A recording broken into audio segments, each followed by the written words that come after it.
नमस्कार दोस्तों, मैं मनमोहन मिश्र एक बार फिर आप लोगों के बीच। मैं तो ये बताना चाहता हूं कि इतनी बड़ी भीड़ विविध प्रकार की, विविध जातियों की, विविध समुदायों की, विविध तरह के लोगों की अगर एक जगह इकट्ठा हो रही है और विविध प्रपंचों से जुड़ी हुई, आपने देखा होगा न जाने किस किस तरह के अनोखे किस्म के भगवाधारी, अब उनको साधु संत आप जानते हो मानते हो मुझे तो नहीं मालूम, कहते हैं कि बहुत बड़े बड़े महात्मा, साधु, योगी और नेता, न जाने कौन कौन, सब अपने अपने पापों को लेकर यहां धोने आ गए। मेरी अब यह सवाल भी खड़ा होता है कि क्या सचमुच देश में पापियों की जनसंख्या इतनी बड़ी है? देश में 40-45 करोड़ लोग पापी, क्योंकि ये कहते, मैं नहीं जानता, मैं तो मानता ही नहीं इस बात को, जो ये कहते हैं कि इनके अपने पाप धुलेंगे और ये पाप धोने जा रहे हैं। मैं तो नहीं कहता कि ये पापी हैं या पाप किए हुए हैं और इस तरह से कहीं जाकर स्नान कर लेने से इनके पाप धुल जाएंगे। भाई इस बात में भरोसा नहीं है। हालांकि मैं ये नहीं कहता कि आप इस काम को मत करो। मैंने पहले ही कहा था कि मुझसे लोग पूछते हैं तो जवाब देते देते परेशान हो गया, तो एक दिन ये वीडियो भी बनाया था कि भाई मैं नहीं जा रहा हूं कुंभ में। मैंने कभी महसूस नहीं किया कि मैंने जिंदगी में कभी कोई पाप किया है। मैंने कभी किसी का दिल नहीं दुखाया, कभी किसी को हर्ट करने वाली बात, मतलब दुख देने वाली बात नहीं कही, किसी को तकलीफ नहीं दी, किसी का हक नहीं मारा। मेरी अपनी शक्ति और क्षमता के अनुसार जिसे दिया, कुछ दिया ही होगा, मैंने किसी से कभी कुछ लिया नहीं। तो मैं तो यहां तक कि नरेंद्र मोदी तो भिक्षा मांगकर 30-35-40 साल खाए। मैं कभी किसी ने अगर कितने भी प्यार से ऑफर करे अगर कुछ, तो मैं उसे अस्वीकार कर देता हूं, बड़े विनम्रता से क्षमा मांगते हुए। मैं कभी किसी से कुछ नहीं लेता। यह अलग बात है, वो मैं यहां अपनी सोच रखने नहीं आया हूं, अपनी जिज्ञासा आपसे शेयर करने आया हूं कि क्या सचमुच देश में इतने पापी हैं जो अपने अपने पाप जाकर वहां धोएंगे और धुल जाएंगे? चलिए वो तो ठीक है, इनके अगले जन्म, मतलब ये पिछले जन्म में जितने कई जन्मों से पाप करते आ रहे हैं, उस जन्म में अपने, मतलब 2, 4, 10, 20, 50 साल जन्म में इन्होंने अपने पाप नहीं धोए, वो सब पाप इसी जन्म में इनके धुल जाएंगे। और इनको छोड़ दीजिए, इनके पूर्वज लोग भी, मतलब उनके भी पाप इनके नहाने से, संगम में स्नान करने से, डुबकी लगाने से इनके पाप धुल जाएंगे। ये इनकी मान्यता है और इसीलिए कहा कि मैं इनके आस्था को नमन करता हूं। मेरा सवाल अभी सामने नहीं आया है मेरे दोस्त, मेरा सवाल कुछ और है और वो सवाल बहुत वाजिब है और बहुत बहुत गंभीर है और वो सवाल आज भी चल रहा है। क्योंकि जब हम आपके सामने वो सवाल रखेंगे, अभी तो मैंने वो बातें कही कि जो ये सोचते हैं, और इतनी बड़ी भीड़, इतनी बड़ी सासत, इतनी बड़ी दुर्गत, 15-15, 20-20, 25 किलोमीटर पैदल चल रहे हैं, धक्के खा रहे हैं, खाने को नहीं मिल रहा है, परेशान हैं, खुले में सो रहे हैं, पहुंच पा रहे हैं स्नान करने के लिए, उनको वो अवसर मिल भी रहा है कि नहीं मिल रहा है, क्या और कैसे। और इन सब सारी समस्याओं के, जहां बहुत बड़े बड़े ड्रामे के, बहुत बड़े बड़े नाटकों के, बहुत बड़े बड़े ढोंगियों के, बहुत बड़े विभिन्न प्रकार के जो आते हैं, वो उनके साथ ये सारी बातें भी गोदी मीडिया और दूसरे सोशल मीडिया के द्वारा भी आ रही है। लेकिन गोदी मीडिया कम से कम उठ बैठा, यानी गोदी मीडिया तो पूरी तरह से ब्लॉकआउट हो चुका है सिर्फ कुंभ के लिए, सिर्फ कुंभ पर ही उनका फोकस है। मैं समझता हूं देश की समस्याओं पर, लोगों की समस्याओं पर, लोगों की गरीबी पर, लोगों की महंगाई पर, बेरोजगारी पर, दूसरी और बातों पर अगर गोदी मीडिया इतना ही सहयोग किया होता, इतना ही उस समस्या को या उस बातों को उठाया होता, तो बहुत कुछ हो सकता था इन पुण्य की तलाश में भटकते जिंदा लोगों के लिए भी। अव्यवस्था के चलते 50 लाख इनके अपने ही पूर्वज, अपने ही, मतलब जो मर गए। एक वक्त आया था महामारी का जिसमें 50 लाख लोग मर गए।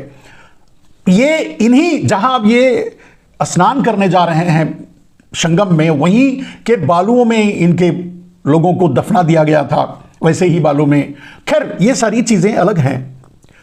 इनका मानना है, मतलब जो यहां जा रहे हैं उनका मानना है कि आज तो छोड़िए, कल खास दिवस है, मौनी अमावस्या, जहां 7-8 करोड़ लोग एक साथ आ जाएंगे वहां दर्शन करने के लिए, स्नान करने के लिए, पुण्य कमाने के लिए, अपने पाप धोने के लिए।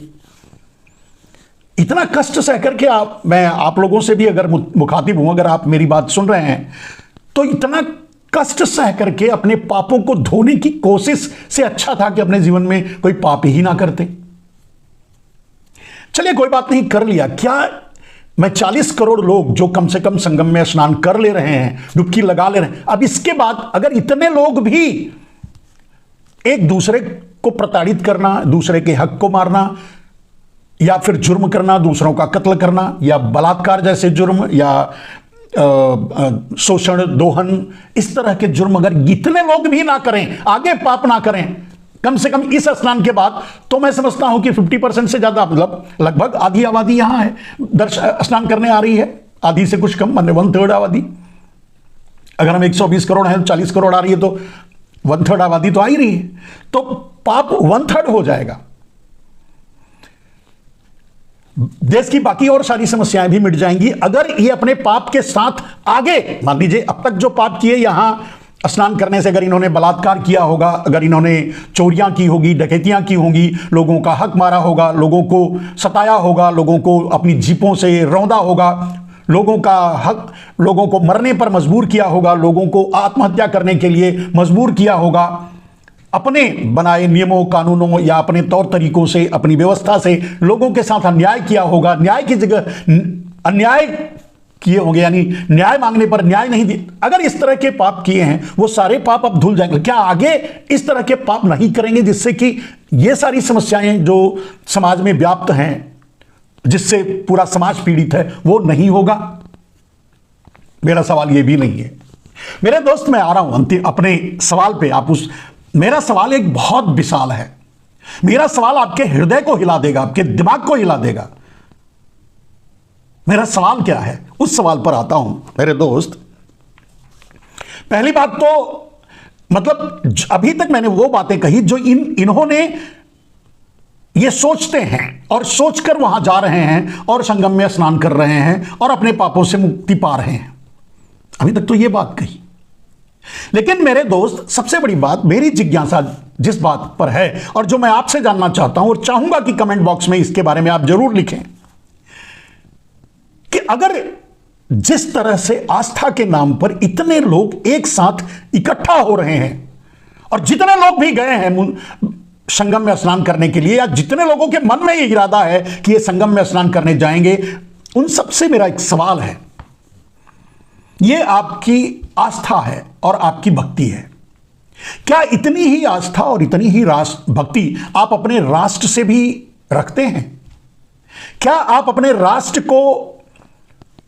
के प्रति भी यही श्रद्धा, यही भक्ति रखते हैं? या आपके पूर्वज, क्योंकि आप उनके पाप भी धोने जा रहे हैं, कहते हैं कि हमारे नहाने से जो यहां अब चले गए हैं, पता नहीं वो भी नहा के स्नान और पाप धो लिए होंगे, नहीं धोए होंगे, तो इससे आपके नहाने से उनके पाप, आपके पूर्वजों के पाप भी धुल जाएंगे। सवाल पाप का है मेरे दोस्त। क्या मैंने कहा कि क्या राष्ट्र के प्रति भी इतनी ही आस्था और इतनी ही श्रद्धा? यहां डुबकी लगाने वाले हर आदमी से मेरा सवाल है, कुंभ में जाने वाले हर आदमी से मेरा सवाल है, कुंभ में जाने वाले हर नेता से मेरा सवाल है, कुंभ में जाने वाले हर समुदाय, हर जाति, हर संत महात्मा जो अपने आप को कहते हैं, जो नंगा पुंगा घूमते हैं, पता नहीं उनको क्या बोलते हैं, नागा बोलते हैं, नागा साधु, तो इन सब से मेरा यह सवाल है कि क्या आपकी आस्था राष्ट्र के प्रति भी इतनी ही सबल है? अगर आप कहेंगे हां, तो मैं कहूंगा नहीं। मेरे दोस्त, सचमुच अगर आपकी आस्था इतनी ही प्रबल, जितनी आपको मुक्ति पाने, अपने पापों से डर लग रहा है, अपने पापों को धोने या पापों से मुक्ति पाने या पापों को मिटाने के लिए आप कोशिश कर रहे हैं, जा रहे हैं, इतने अपने आप को प्रताड़ित कर रहे हैं, सजा दे रहे हैं, दुख भोग रहे हैं, अगले जन्म, मतलब आगे 6-7 जन्म या जो भी आप समझते हैं, वहां भी आप पाप वाप करेंगे, तो उसके लिए बुकिंग कर रहे हैं कि आगे हम पाप करेंगे तो उसका भी दोष अभी हम नहा वहा करके उसको भी मिटा लें। ये सारी चीजें, ये आपकी सोच है, और सोच है तो मेरा बस सवाल ये है कि क्या इतना ही इतने ही प्रगाढ़ता के साथ आप अपने देश से भी प्रेम करते हैं, राष्ट्र से भी प्रेम करते हैं? यह सवाल हर उस आदमी से है जो इसमें प्रक्रिया में जुड़ा होगा, जो ब्यूरोक्रेसी में होगा, जो नेता होगा, जो आम आदमी होगा, जो हूटर बजा के जाता होगा, जो पुंगी बजा के जाता होगा, जो नंगा पुंगा जाता होगा, जो कैसे भी जाता होगा, जो यहां तक कि कहते हैं कुछ लूले लंगड़े अपाहिज या वृद्ध, बहुत वृद्ध, सब जा रहे हैं, सब अपने पापों को धो लेना चाहते हैं। तो ठीक है, सवाल यह है कि आपके मन में राष्ट्र के प्रति भी यही आस्था है, थी? मैं समझता हूं कि नहीं। अगर होती, आप सोच के देखिए, अगर होती तो कहते हैं कि हर 12 साल में यह कुंभ लगता है, हर 5-6 साल में अर्ध कुंभ लगता है, क्वार्टर कुंभ लगता है, पता नहीं क्या क्या लगता है, सब लगता है, जो भी कम से कम 12 साल में ही लगता है। तो हम समझते हैं 100 साल में 12/96 मतलब 7-8-9 कुंभ तो लग ही जाएंगे, महाकुंभ लग जाएंगे। और अगर हम हजारों साल गुलाम रहे तो क्या उस समय ये महाकुंभ नहीं लगते रहे? क्या उस समय ये भीड़ें, जब मुगल यहां राज कर रहे थे, जब अंग्रेज यहां आए या राज कर रहे थे, राज करने की बात छोड़ देते हैं, जब आए इस देश पर और अब इस इरादे के साथ आए कि इस देश को हम गुलाम बना लेंगे, इस देश को हम लूट के ले जाएंगे। अगर इतनी ही प्रगाढ़ता इस देश के आम आदमी में, इस देश के जो गर्व से अपने आप को भारतीय कहते हैं, खुद को भारतीय मानते हैं, यहां तक कि हिंदू भी खुद को मानते हैं, है या नहीं ये अलग बात है, मानते हैं, उनमें इतनी ही प्रगाढ़ता राष्ट्र के प्रति थी, प्रेम, श्रद्धा? और अगर थी तो कुछ गिने चुने समुद्री लुटेरे, अगर अंग्रेजों से लें तो समुद्री लुटेरे, पुर्तगाली, डच, फ्रेंच, फ्रांसीसी, न जाने कौन कौन से, इंग्लैंड से, पुर्तगाल से, कहां कहां से आकर के कुछ कुछ हिस्सों पर राज करने लगे और इस देश को, अंग्रेजों ने तो इस पूरे देश को ही गुलाम बना लिया। इतनी भीड़, आज सवाल यही मेरे दिल में जो चल रहा है, जो मेरे मन में चल रहा है, इतनी बड़ी भीड़ जो इकट्ठा हो रही है अपने पापों को धोने के लिए, अगर अपने गुलामी को मिटाने के लिए यह भीड़ कहीं से निकल जाती तो हम समझते हैं अंग्रेज स्टैम्ड होकर के मर जाते, मतलब इनके पैरों के नीचे कुचल के मर गए होते। फिर हम क्यों गुलाम रहे? हम कैसे गुलाम बने? हम कैसे गुलाम हुए? हम क्यों गुलाम हुए? ये अपने पूर्वजों का पाप धोने के लिए वहां जा रहे हैं, लेकिन इनको सोचना चाहिए, क्या इनके पूर्वज सचमुच पापी थे? राष्ट्र के प्रति उनका कोई दायित्व नहीं था, प्रेम नहीं था, संबंध नहीं था, सोच नहीं थी? अगर थी तो इतनी बड़ी भीड़ तब भी कुंभ में इकट्ठा हुआ करती ही रही होगी।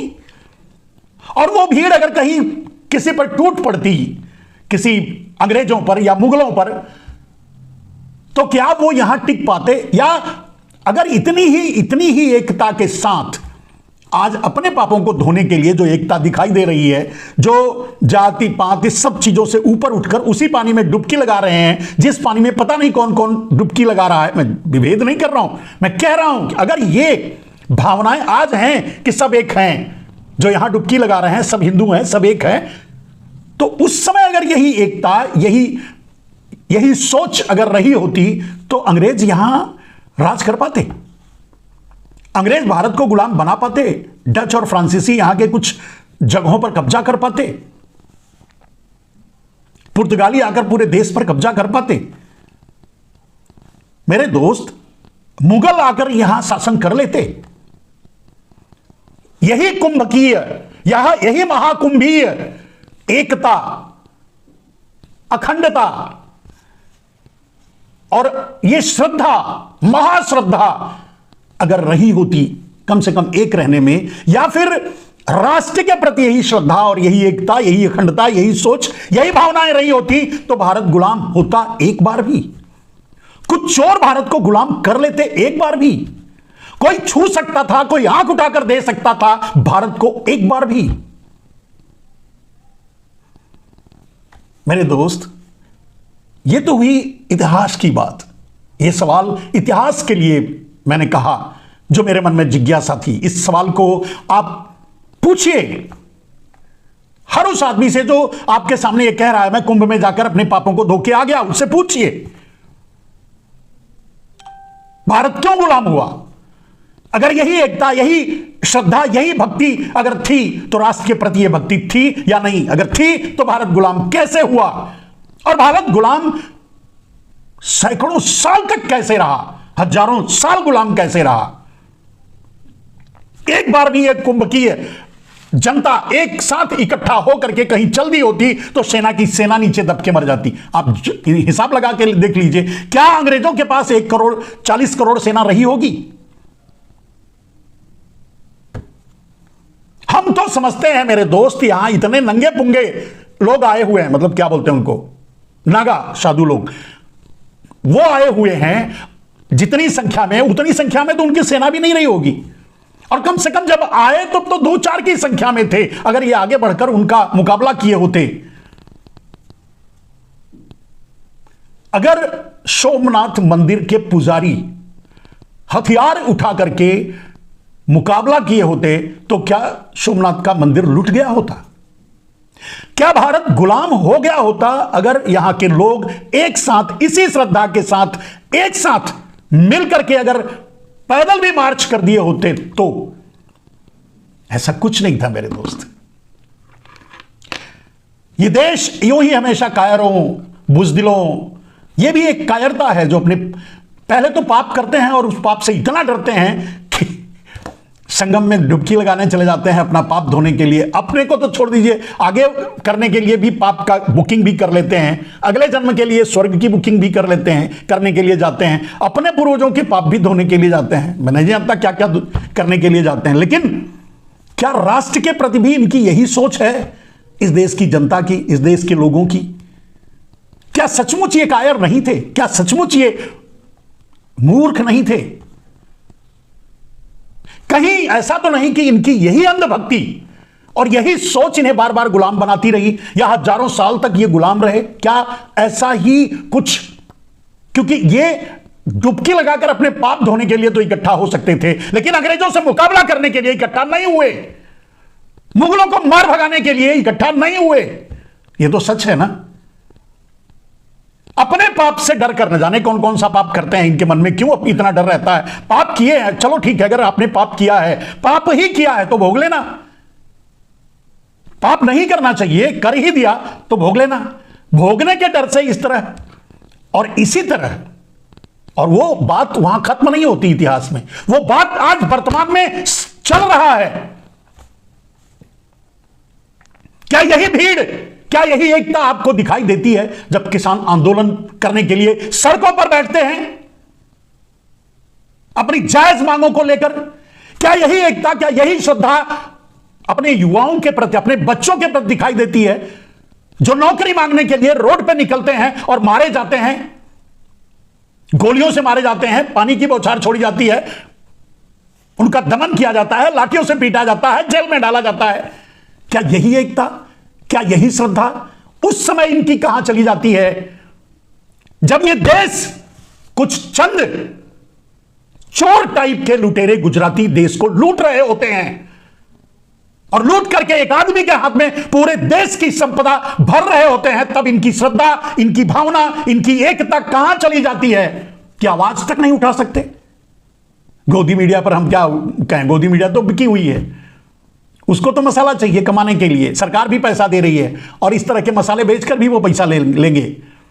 देश को बचाने के लिए आज किसी भी मुद्दे पर, महंगाई के मुद्दे पर, किसानों के मुद्दे पर, जवानों के मुद्दे पर, बेरोजगारी के मुद्दे पर, या नरेंद्र मोदी जब देश के कुछ भागों को सौदेबाजी में बेच रहे हैं, चीन को दे रहे हैं, लद्दाख जैसा, ऐसे न जाने कितने ज्वलंत मुद्दे हैं, तब इनकी आस्था, इनकी श्रद्धा क्यों एक नहीं हो पाती, एक नहीं होती, एक साथ क्यों नहीं निकलती? सिर्फ अपने पूर्वजों का जन्म संवारने के लिए, या अपने पापों को धोने के लिए, या आगे ये जो पाप करें उनके लिए भी ये पहले से ही एडवांस में क्षमा मांग लें, या आगे अगला जन्म जो हो इनका, या आगे इनको स्वर्ग में ही जगह मिले, जैसा कि अमित शाह ने लोकसभा में कहा कि अगर भगवान राम का नाम इतनी बार लिए होते अंबेडकर की जगह तो 7 जन्मों तक स्वर्ग मिलता। तो ये 7 जन्मों तक, 17 जन्मों तक, 70 जन्मों तक, 7000 जन्मों तक स्वर्ग पाने के लिए इतनी बड़ी शासक को झेलते हैं। क्या अपने राष्ट्र के प्रति इनका कोई समर्पण नहीं है? क्या इनकी सोच राष्ट्र के प्रति एक नहीं हो पाती? और आज तो यही दिखाई दे रहा है। कुछ किसान आज भी आंदोलन कर रहे हैं, कुछ आमरण अनशन पर बैठे हुए हैं, या चाहे जिस तरह की भी समस्या हो देश में, जिस तरह की भी लूट हो, आज पूरे देश को लूट करके नरेंद्र मोदी अडानी को दे रहे हैं, पूरे देश पर अडानी का कब्जा चाहते हैं, पूरे देश जो भी कर रहे हैं ये पूरा देश देख रहा है। लेकिन फिर भी इनमें एकता नहीं, एक साथ इस तरह, जिस तरह से आज अपने पापों से डरकर ये पानी में डुबकी लगाना चाहते हैं, पाप धो लेना चाहते हैं, पुण्य करने के एक अवसर के लिए आगे नहीं आते, अपने ही बच्चों की लड़ाई के लिए अपने बच्चों के साथ ये सड़क पर नहीं उतरते, उनके हक के लिए वो ये सामने नहीं आते। इनके बच्चे जब लड़ रहे होते हैं अपने रोजगार के लिए, इनके बच्चे जब लड़ रहे होते हैं टाइम से परीक्षा के लिए, इनके बच्चे जब तब इनकी श्रद्धा बाहर नहीं निकलती अपने बच्चों के प्रति भी, और ये बाहर उनके साथ नहीं निकलते, किसानों का साथ नहीं देते, जवानों का साथ नहीं देते, सबको अकेला छोड़ देते हैं लड़ने के लिए। लेकिन जब अपने पापों को धोने की बारी आती है तो इस तरह सारे भेदभाव भुलाकर, सारे कष्ट सह करके ही अपने पापों को धोने के लिए चले जाते हैं। कितना स्वार्थी है ये समाज, कितना स्वार्थी है इंसान, कैसे स्वार्थी हैं लोग ये। मुझे कोई तर्क, मैंने ढूंढ रहा था कि नहीं ऐसा नहीं है, इनके मन में ऐसी बात होगी इसके लिए ऐसा, मुझे कोई ऐसा तर्क नहीं मिला जो मुझे ये कन्विंस कर सके, ये मुझे समझ में आए कि नहीं वहां ये गलत नहीं थे, यहां ये सही है। आप भी सोच के देखिए, अगर यही श्रद्धा, यही भक्ति, यही भावना इतने बड़े जन समुदाय के पास अपने राष्ट्र के प्रति होती तो राष्ट्र को कभी कोई छू नहीं सकता था, कभी आंख नहीं दिखा सकता था, कभी भारत गुलाम नहीं हुआ होता। अगर ये अंधभक्ति ना हो करके राष्ट्रभक्ति अगर लोगों में होती। खैर मेरे दोस्त, अगर पाप इस तरह से कहीं नहाने से, डुबकी लगाने से बढ़ जाए तो अच्छी बात है, और हम आपके एकता की, आपके उस आस्था की जिसमें आप डुबकी लगाकर अपने पाप, अपने पूर्वजों के पाप, आने वाले जन्मों के पाप सब कुछ धोना चाहते हैं, धोइए। लेकिन यहां से स्नान करने के बाद, अपने घर जाने के बाद एक बार जरूर सोचिएगा कि जिस देश में आप रहते हैं, वो राष्ट्र, जिस राष्ट्र में आप रहते हैं वो आपका है, उसी राष्ट्र में कहीं ना कहीं आपका घर होगा, उस घर में चूल्हा होगा, बर्तन होगा, लोग रहते होंगे, वही आपकी दुनिया है। आप अगर देश गुलाम होगा तो आपका चूल्हा से लेकर आपके बच्चों से लेकर सब गुलाम होंगे। किसी भी संकट को पूरा देश झेलेगा, आप भी झेलेंगे, आपका परिवार भी झेलेगा, कहां से मुक्ति मिलेगी? न जाने कितनों को प्रताड़ित किया गया, स्लैम्ड किया गया, मार दिया गया, सूली पर चढ़ा दिया गया, न जाने कैसे कैसे दमन किए गए। और उस समय उन सैकड़ों हजारों सालों में हर साल अगर 12 कुंभ आते हैं तो न जाने कि सैकड़ों 100-200 कुंभ भी आए होंगे, महाकुंभ भी आए होंगे, उस महाकुंभ में भी लोग इकट्ठा होते ही रहे होंगे, क्योंकि उस समय मंदिर बन रहे थे, आपकी आस्था थी, आप पुजारी थे, आप पूजा कर रहे थे, सब कुछ था आपके मन में। लेकिन राष्ट्र के प्रति आपका जो मंदिर जिसमें आप भगवान की स्थापना करके पूजा करने जाते हैं, वो मंदिर राष्ट्र के अंदर ही होता है और उसी धरती पर होता है, और उस धरती को, उस राष्ट्र को बचाना भी आपकी ही उतनी ही बड़ी जिम्मेदारी होती है जितना अपने पापों से मुक्ति पाने के लिए महाकुंभ में स्नान करने का। माना कि नेता है वो तो पापी हैं, न जाने कितने भयानक जघन्य पाप कर रहे हैं, लोगों का हक मार करके, लोगों के साथ अन्याय करके, लोगों को न्याय ना दे करके, न जाने किन किन तरीकों से पाप कर रहे हैं। अपना जीवन वो सुखी जीवन जी रहे हैं, अपने बच्चों को विदेशों में भेजकर अच्छी शिक्षा दे रहे हैं, उच्च व्यवस्था दिए हुए हैं, और आपको नरक का डर दिखा करके आपको कुंभ में डुबकी लगवा रहे हैं, गोदी मीडिया के द्वारा प्रचार करवा के। ठीक है, आपकी आस्था को मेरा कोटि कोटि नमन है, मैं आपकी आस्था पर कोई सवाल नहीं खड़ा कर रहा, लेकिन यह बात तो मेरे समझ में आ गई कि हमारी आस्था के पीछे हमारी कायरता और हमारी मूर्खता दोनों ही जुड़ी हुई है। अगर हमारी आस्था के पीछे हमारी कायरता और मूर्खता नहीं होती तो हम कभी गुलाम नहीं होते और कभी गुलाम नहीं हो सकते। तब कुछ मुगलों ने, कुछ अंग्रेजों ने और अब कुछ गुजराती चोरों ने इस देश को गुलाम बनाने की हिमाकत कर रहे हैं, और आप देख रहे हैं, आपको समझ में आ रहा है, फिर भी ना आपकी आस्था जाग रही है राष्ट्र के प्रति, ना आप जाग रहे हैं अपने आने वाली पीढ़ियों के प्रति। चाहे जो भी हो, आपकी आस्था को नमन।